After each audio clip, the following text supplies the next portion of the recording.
حضرت انس بن مالک رضی اللہ تعالیٰ عنہ سے روایت ہے، رسول اللہ صلی اللہ علیہ وسلم نے ارشاد فرمایا، قیامت کے دن دوزخیوں میں سے ایک ایسے شخص کو لایا جائے گا جس نے اپنی دنیا کی زندگی نہایت عیش و عشرت کے ساتھ گزاری ہوگی۔ اس کو دوزخ کی آگ میں ایک غوطہ دیا جائے گا، پھر اس سے پوچھا جائے گا، آدم کے بیٹے، تو نے کبھی کوئی اچھی حالت دیکھی ہے؟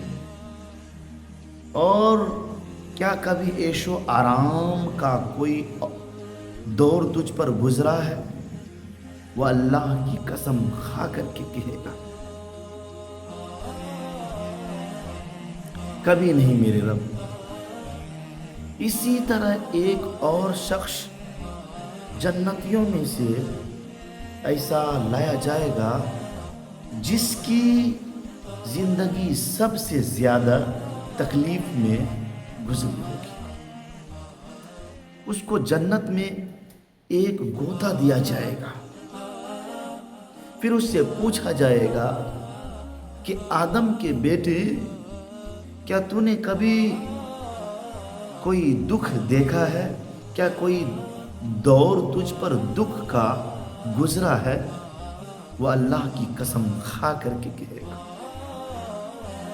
کبھی نہیں میرے رب، کبھی نہیں میرے رب، کوئی تکلیف مجھ پر نہیں گزری اور میں نے کبھی کوئی تکلیف نہیں دیکھی۔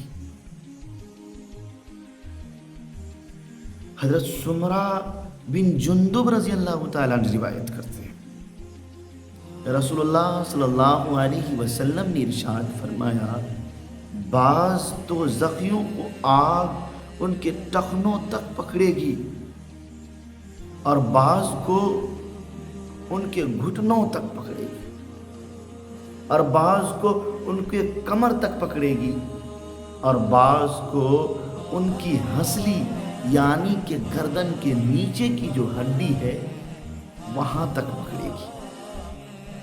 اس لیے دنیا کے اندر جو ہے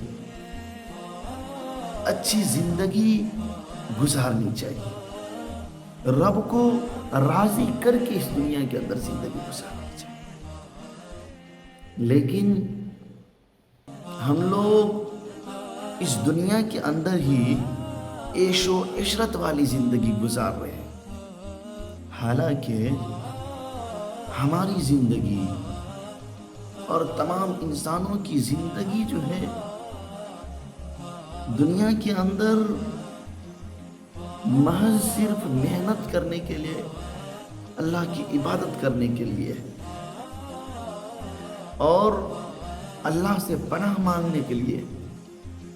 لیکن ہم لوگ اس دنیا کے اندر جو زندگی گزار رہے ہیں بالکل ہی برخلاف اللہ رب العزت کی گزار رہے ہیں۔